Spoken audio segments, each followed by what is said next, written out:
هو احنا في التسعينات؟ الجملة دي سمعناها في مسلسل كامل العدد الجزء الثاني، وانتشرت وبقت ترند وقلبت مواجع مواليد التسعينات، وقال لك هو راحت علينا ولا ايه؟ وده خاصة مع ظهور مواليد الألفية أو المعروفين بجين زي. فهل فعلا جيل التسعينات راحت عليهم ولا لأ؟ تعالوا نشوف. طفولة جيل التسعينات كانت بريئة وبسيطة، هو تلفزيون فيه 3 قنوات هتشوف فيهم مسلسل 7 وربع وفيلم قديم أبيض وأسود وكرتون المحقق كونان أو سابق ولاحق، واحلام المستقبل كانت بسيطه بتتمحور حوالين حاجتين، يا تطلع دكتور يا تطلع مهندس. ومع بدايه الالفيه بتبتدي الكمبيوترات تنتشر وكل بيت يبقى فيه جهاز، نسمع عن ويندوز 98 وبعد كده يدخل اكس بي، وده كان سقف التكنولوجيا وقتها. شويه شويه والانترنت يخش وتظهر مصطلحات زي ياهو وهوت ميل، والحياه كانت لسه هاديه وجميله.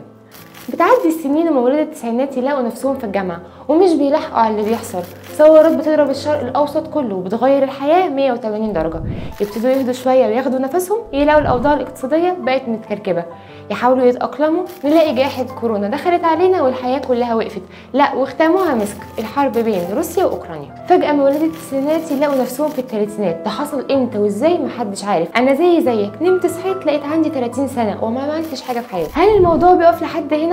لا طبعا، بيحاول جيل التسعينات يبني كاريره من تاني، لكن بيتفاجئ بجين زي او مواليد الالفيه اللي كبروا فجاه واتخرجوا وبداوا ينافسوهم على سوق العمل. ولسان حال جيل التسعينات، هو احنا مش كنا سايبينكم في اللفه بتعملوا ايه هنا؟ طبعا المنافسه مع جين زي مش سهله، انت قدام جيل متربي على السمارت فون والانترنت بالنسبه لهم من ايام رمسيس الثاني، والزمن اختلف ووظايف الاحلام كمان اختلفت، بدل ما كانت دكتور ومهندس بقى في صانع محتوى وانفلونسر، او انك تفتح الستارت اب بتاعك والبيزنس وتبقى انت صاحب كاريرك. وجيل التسعينات واقف في حاله من الازبهلال، واخد وضعيه انا مش فاهم حاجه يا اخواتي. هل الموضوع بيقف لغايه هنا؟ عندك طفره تكنولوجيه في كل المجالات ومحتاجين وقت عشان نستوعبها، ومع دخول الذكاء الاصطناعي على الخط واللي بدا يستحوذ على وظائف كتيره جدا ومنها مش هيحتاج البشر يبقى شغال فيها.